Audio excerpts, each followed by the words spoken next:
वक्रतुण्डं महाकाय सूर्यकोटिसम्प्रभ निर्विघ्नं कुरु मे देव सर्वकार्येषु सर्वदा।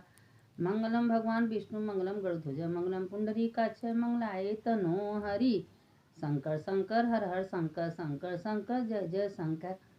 देखिए शिव पुराण का कथा एक घड़ी आधे में पुण्य। शिव पुराण का कथा में क्या है कि भस्म का महत्व है, रुद्राक्ष का महत्व है। 21 मुखी तक रुद्राक्ष होता है, हर रुद्राक्ष का अलग अलग महत्व होता है। तो इसीलिए कैलाश पर बैठे हुए पार्वती माता और शंकर जी बैठे रहते हैं, हमेशा 1 मिनट के लिए अलग नहीं होते हैं। तो कहते हैं कि जो मेरे शिव मंदिर में जाता है, शिव में झाड़ू लगाता है मंदिर में, मेरा पूजा करता है, उसका हम हो जाते हैं। तो कहते हैं जिसके गले में रुद्राक्ष रहता है वो तो हमको बहुत प्रिय होता है। अब भस्म जो लगाता है, देखिए भस्म भी 10 प्रकार का होता है। जल में भस्म, आकाश में भस्म, पृथ्वी में भस्म, मट्टी में भस्म, बहुत भस्म होता है, किस्म का होता है। तो ब्रह्मा जी सारे देवी देवता एक ओर से भोलेनाथ के पास गए। भोलेनाथ से पूछे कि भोलेनाथ जो आपका कथा सुनता है, आराधना, देखिए रास्ते में खाली शिव पुराण हो रहा था और रास्ते में जा रही थी चंचुला। अब सुनी कि चंचुला कथा में सुनी कि जो पाप कर्म करता है उसको क्या क्या नरक होता है। 84 योनि का नरक होता है, कीड़ा बनता है, तपाया जाता है, हर किस्म का नरक होता है। तो खाली चंचुला सुनी, उसका रोमा कांप गया और वो कही कि अरे इतना बड़ा नरक होता, हमने तो बहुत पाप किया है। जुजाट अपने पति को, मेरा पति हमको छोड़ दिया था, हम भी कुकर्म करने लगे, लेकिन हम वेश्या बन गए, अब मेरा तो उद्धार होने वाला नहीं है। लेकिन उसके दिमाग में यह बैठ गया है कि मेरा कल्याण होना ही होना है, हम अपने कल्याण करके ही रहेंगे। उसने काशी में गई, जितना पैसा बुरे तरह से कमाई थी सब पैसा काशी में जाए। काशी का देखिए बहुत बड़ा महत्व है, करोड़ों करोड़ों अरबों अरबों की तपस्या के बाद काशी मिलता है। और वो काशी में अगर जिसका अपना घर हो, मकान हो, काशी में बसिंदा हो, तो भोलेनाथ कहते हैं उसका तो वर्णन हम कर ही नहीं सकते हैं। काशी में आप थोड़ा सा 1 मुट्ठी चावल दान कर रही हैं तो समझ जाए 5 किलो के बराबर है। इतना महत्व काशी में दान करने का है। तो काशी में गंगा बहती हैं, इसका महत्व कम है। आज लाखों लाखों लोग गंगा जी काशी आए कि विश्वनाथ जी का दर्शन कर रहे हैं, मामूली बात काशी नहीं है। सारे देवता बोले, एक एक देवता, जब गणेश जी आए ढूंढीराज को भेजे, तो ढूंढीराज के बाद सूर्य नारायण आए, तो 12 सूर्य, 12 गणेश, 12 ज्योतिर्लिंग, सब एक एक जो काशी में आया काशी में बैठ गया, काशी से फिर बाहर गया ही नहीं। अब भगवान बड़े भेड़ फेड़ में पड़ गए कि आखिर जो क्या बात है कि जो काशी जा रहा है काशी से वापस आ ही नहीं रहा है, काशी में जाके बसिंदा हो गया। तो आके पता चलता है कि जो काशी में आ गया काशी से बाहर ही नहीं गया। तो भगवान कहें कि भोलेनाथ के हम आशीर्वाद दे रहे हैं कि कहीं भी दर्शन तीर्थ लोग करने जाएंगे उससे 15% ज़्यादा काशी का महत्व है, काशी के दर्शन का महत्व है। तो अगर काशी में आप दर्शन कर रही हैं, गंगा स्नान कर रही हैं, तो उसका तो गिनती चित्रगुप्त भी नहीं कर सकती हैं। और उसको तो यमराज भी कहते हैं कि हमारे में सामर्थ्य नहीं है कि उसका हम गिनती करें, वो तो जीते जी मुक्ति है। तो काशी नगरी मामूली बात नहीं, बहुत करोड़ों अरबों के तपस्या के बाद तब काशी उसको मिलता है रहने का। और काशी में वो रह के अपने गृहस्थ आश्रम में रह के अगर भगवान का भजन कर रहा है, कीर्तन कर रहा है, मंत्र जप कर रहा है, जब कर रहा है, तो उसका तो वर्णन भगवान कर ही नहीं सकते हैं। तो देखिए शिवरी की हम बार बार आप लोग से कहते हैं, खाली कथा सुनती थी, झाड़ू लगाती, राम आएंगे तो राम मिले। तो अगर आप मन लगा के दिन रात भगवान का मनन चिंतन कर रही हैं, काम करते हुए भगवान का नाम ले रही हैं, तो आपकी ही मुक्ति होनी होनी है। क्योंकि भगवान कहते हैं कि अगर जो मेरा नाम से उठता है बैठता है, यह देख लिए सोच लीजिए कि मेरे अंदर कौन है, शिवलिंग है, शिव रूपी शरीर है, शिव इसमें विराजमान है। जब शिव हैं तब तक ये शरीर काम कर रहा है, चल रहा है, बेल रहा है, डोल रहा है, फूला खा रहा है। जिस दिन शिव निकल गए सब हो गए। तो ये सोचिए कि इसके अंदर भगवान है। यह शरीर को नहवाई, सोचिए में शरीर के मंदिर को नहवा रहे हैं, शरीर का श्रृंगार कर रहे हैं, शरीर को कपड़ा पहना रहे हैं, तो ये भगवान को हम सेवा कर रहे हैं। भगवान मान के करिए, शरीर मान के मत करिए, क्योंकि शरीर से आत्मा एकदम अलग है, आत्मा अलग है, शरीर अलग है। तो ये सोच लीजिए कि इसमें भगवान विराजमान है, भगवान का सेवा कर रहे हैं। खाना बना रही हैं भगवान के लिए बना रही हैं, झाड़ू लगा रही हैं भगवान के लिए झाड़ू लगा रहे हैं। देखिए लोग लंगड़ चलाते हैं, लंगड़ में बर्तन मांजते हैं, खाना बनाते हैं, पुणे का काम करते हैं, तो इस मन में कभी दुखी मत करिए कि हम काम कर रहे हैं। सोचिए भगवान ने हमको करवा रहे हैं, भगवान ने हमको सामर्थ्य दिए हैं करने के लिए। हमारे पास कोई औकात है कि हम सत्संग जा सकते हैं, हमारे औकात है मंदिर जा सकते हैं। अगर भगवान नहीं चाहेंगे तो हम कुछ भी नहीं कर सकते हैं, लेकिन उनके पर विश्वास भरोसा करके अगर करेंगे तो भगवान स्वयं आपका काम सुलभ कर देंगे। तो इसी पर पार्वती जी से शंकर जी से कह रहे थे कि देखो पार्वती, कि एक बेचारी अबला मेहरारू थी, उसको उसके थोड़े ही दिन में उसके पति नहीं थे, उसके पेट में बच्चा था। अब वही सोच रही थी कि मेरा किस्मत तो खराब है, हम कैसे बच्चे को जन्म देंगे, कैसे पालेंगे, क्या करेंगे, मेरा कौन सहारा है। बड़ी चिंतित में पड़ी, अचिंतित में पढ़ते पढ़ते लेकिन उस इतना मन में सोच ली कि मेरा कोई नहीं, मेरा भगवान तो है, मेरे भोलेनाथ है, मेरा पार्वती माँ है। मंदिर में चली गई, मंदिर में बैठ गई। उसी मंदिर में 8-9 महीने बाद उसको एक बेटा पैदा हुआ। बेटा हुआ, भगवान को भोलेनाथ को सौंप दी कि भोलेनाथ ये बेटा है आपका है, आप ही जानिए, आप ही इसका पालन पोषण करिए। जब कुछ दिन बीत गया, बेटा धीरे धीरे धीरे धीरे बड़ा हो गया, तो ही मंदिर से जो प्रसाद मिलता था उसको खिलाती थी और अपने भी वही प्रसाद खा के रहती थी। मंदिर में झाड़ू लगाती थी, पोछा करती थी। तो एक दिन पार्वती माता कहने की भोलेनाथ, अभी तो दुनिया को छोड़ के आपको अपना ली है कि यही मेरे पिता हैं, यही मेरे माता, यही मेरे पालन पोषण करेंगे, अब तो मेरा कोई सहारा नहीं है। तो भोलेनाथ जब इतना आप पर विश्वास करके तो आपके मंदिर में रहते, देखिए हर चीज़ पार्वती माता बताती हैं, क्योंकि पार्वती माँ हमेशा साथ साथ ही रहती हैं। तो भोलेनाथ कहें कि देखिए जो इसका कर रही, इसका व्यर्थ नहीं, पुनर्जन्म का इसका बहुत बड़ा पाप था।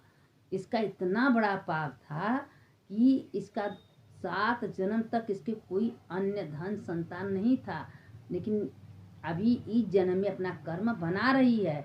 और देखिए अगर मेरे पुनर्जन्म का पाप है, तो अगर आप अच्छा कर्म कर रही हैं, स्नान दान, भगवान का भजन कीर्तन, भगवान का नाम ले रही हैं, तो आपका धीरे धीरे करके पिछला जन्म का पाप कटता जाएगा और भाग्य उदय होगा। आप चाहिए तो देवता बन जाइए, आप चाहिए तो राक्षस बन जाइए, इस शरीर में सब कुछ बन सकती हैं, लेकिन भगवान पर विश्वास करके, भरोसा करके कि हे भोलेनाथ सब आप ही करने वाले हैं, आप ही करा रहे हैं। एक बार भगवान पर भरोसा विश्वास करके तो देखो, भगवान करते हैं कि नहीं करते हैं। आपके पास कुछ नहीं रहेगा, लेकिन आपका काम पूरा हो जाएगा, क्योंकि भगवान करते हैं। करते हो कन्हैया मेरा नाम हो रहा है, तो सोच लीजिए करते हो भोले मेरा नाम हो रहा है, भोलेनाथ करते हैं। कैसे करते हैं, उनके पर विश्वास करिए, छोड़ दीजिए। इसी पर दृष्टांत था कि एक पति पत्नी थी और गंगा जी नाव से जा रही थी। तो जब वो पार करके जा रही थी तो बहुत बड़ा तूफान आया। जब तूफान आया तो लगी डराने कि अरे अब तो हम डूब जाएंगे, हम मर जाएंगे, हम बचेंगे नहीं। तो उसी पर क्रोध में उसके पति तलवार लगाए, कहा इसी पर समय तुमको मार। तो हंसने लगी, कहे आप हमको मार ही नहीं सकते हो, क्योंकि आप हमसे बहुत प्यार। तो कहे तो जब तुच्छ आदमी पर तुम इतना विश्वास कर, तो विश्वनाथ पर तुमको भरोसा नहीं है? वो विश्वनाथ पर तुमको भरोसा नहीं है कि जब वो बचाने वाले हैं, मारने वाले हैं, तो वही बचाएंगे, तुम क्यों चिंता में पड़ी हो? वही विश्वनाथ बचाएंगे। अब विश्वनाथ सही मुक्त बचा के उस विश्वास की, तूफान रुक गया, नैया पार हो गई, पार हो गए। तो अपने तन को, मन को, शरीर को विश्वनाथ पर सौंप दीजिए। इस जीवन का भार प्रभु तुम्हारे हाथों में है, इस जीवन का भार भोलेनाथ को दे दीजिए। अब भोलेनाथ कहते हैं जो हमारे पर सौंप देता है उसका तो हम हो ही जाते। देखिए गले में पहनिए रुद्राक्ष का माला, सिर पर लगाइए भस्म, कोई कहे कहने दीजिए, हंस रहा है हंसने दीजिए, उसका मत बुरा मानिए, वो अपना कर्म स्वयं बिगाड़ रहा है। आपको सत्संग जाना है, सत्संग जाइए। सत्संग नहीं जा रही हैं, इतना सत्संग हो रहा है टीवी में, पूरा रोज सुनिए। इसमें सुनिए कि भोजन के बिना भले मत रहिए, भोजन नहीं मिला जीन मिले, लेकिन सत्संग के बिना मत रहिए। अगर सत्संग कर रही है तो आपकी आत्मा का शुद्धि हो रहा है, क्योंकि अंदर जो भोलेनाथ विश्वनाथ शिवलिंग बैठे हैं वह शुद्धि हो रहा है, वो धुलाई हो रहा है। तो ये समझ जाइए कि KG में 1 में लोग पढ़ते हैं, तो ये समझ जाने कि हम पढ़ाई कर रहे हैं। तो धीरे धीरे धीरे धीरे सत्संग सुनते सुनते आत्मा शुद्ध निर्मल हो जाता है। तो इसीलिए सत्संग रोज सुने। तो हम इसीलिए कहते हैं, देखिए हमको पास समय नहीं रहता है, मौका नहीं मिलता, हम थोड़ा सा भेजते हैं, हम आप लोग को रोज़ भेजते हैं ताकि आप लोग सुनिए, आप लोग को ज्ञान हो, आप लोग अच्छे कर्म करिए, आप बुराई के रास्ते पर मत जाइए, किसी का बुराई मत करिए। अगर आपका कोई बुराई कर रहा है, भोलेनाथ का धन्यवाद मनाइए कि हे भोलेनाथ, आपका करोड़ करोड़ बार धन्यवाद, कम से कम मेरा बुराई तो कर रहा है, मेरा पाप तो ले रहा है, यह सोचिए। लेकिन किसी से बुराई मत किसी का करिए। फ़ोन किसी का आ रहा है, भगवान के बारे में करिए, हरिओम हरिओम, राधे राधे, श्री कृष्ण, हरिओम, महादेव, हर हर महादेव बोलिए, लेकिन बुराई मत करिए। हाल चाल ले लीजिए, ठीक है, लेकिन किसी के बारे में कुछ बुरा मत सुनिए, मत बोलिए, क्योंकि अगर जिसके बारे में कह रही हैं उसका पाप आपके ऊपर आ जाएगा, आपका पाप उसके ऊपर चला जाएगा। तो इसीलिए हमेशा भगवान का भजन करिए, कीर्तन करिए, भगवान का नाम लीजिए, चलते उड़ते बैठते नहीं श्री शिवाय नमस्तुभ्यम श्री शनि ओम नमः शिवाय नमः शिव शिव शिव शिव कुछ बोलिए, राम राम बोलिए, कृष्ण कृष्ण बोलिए, देवी का नाम आ रहा है देवी का नाम बोलिए, कुछ बोलिए, बोलिए, भगवान का नाम लीजिए। चलते उड़ते बैठते जो कहते हैं, भगवान का स्मरण करता है, भगवान का नाम लेता है, वो तो मेरा है ही है, उसको कभी दुख नहीं होगा, वो आवागमन से छुट्टी मिलेगा। क्योंकि 84 नरक हैं, और देखेंगे नरक तो रुआ कांप जाएगा। एक एक नरक इतना इतना गंदा गंदा नरक है कि हम उसका वर्णन नहीं कर सकते। शिव जी स्वयं कहते हैं कि जो मेरे नाम से चलता है, मेरे हमको सौंप देता है, उसका तो बेड़ा पार है, उसको तो कल्याण हमको करना ही करना है। वो नहीं करेंगे, पार्वती माता स्वयं कराती हैं। तो ये मान लीजिए कि पार्वती मेरी माँ है, भोलेनाथ मेरे पिता हैं, क्योंकि पूरे संसार के पिता भोलेनाथ हैं, अब पूरे संसार के माता पार्वती हैं। देखिए अन्नपूर्णा में भी वही आता है, अन्नपूर्णे सदा पुण्य शंकर प्राण बड़लवे ज्ञान वैराग सिद्धार्थम भिक्षाम देहि च पार्वती, भिक्षाम देहि च पार्वती, पार्वती ही तो अन्नपूर्णा, वही दुर्गा, वही देवी, वही सती, वही चामुंडा, वही कालरात्रि, वही माता सब हैं।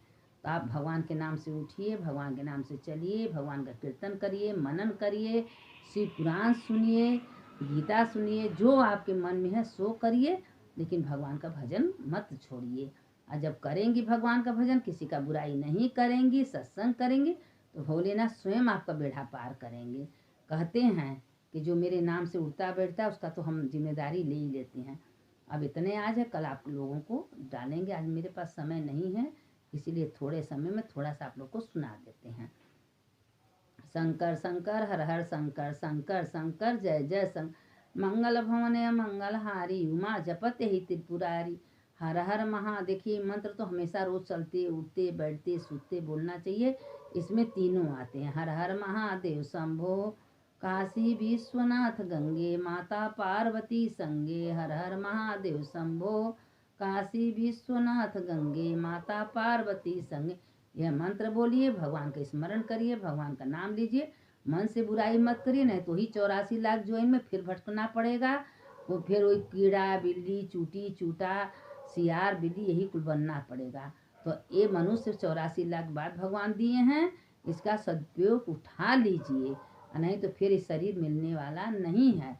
हर हर महादेव। सुनने वाले की जय, सुनाने वाले की जय, जो सुनता उसका भी जय होता है, जो सुनाता उसका भी जय होता है।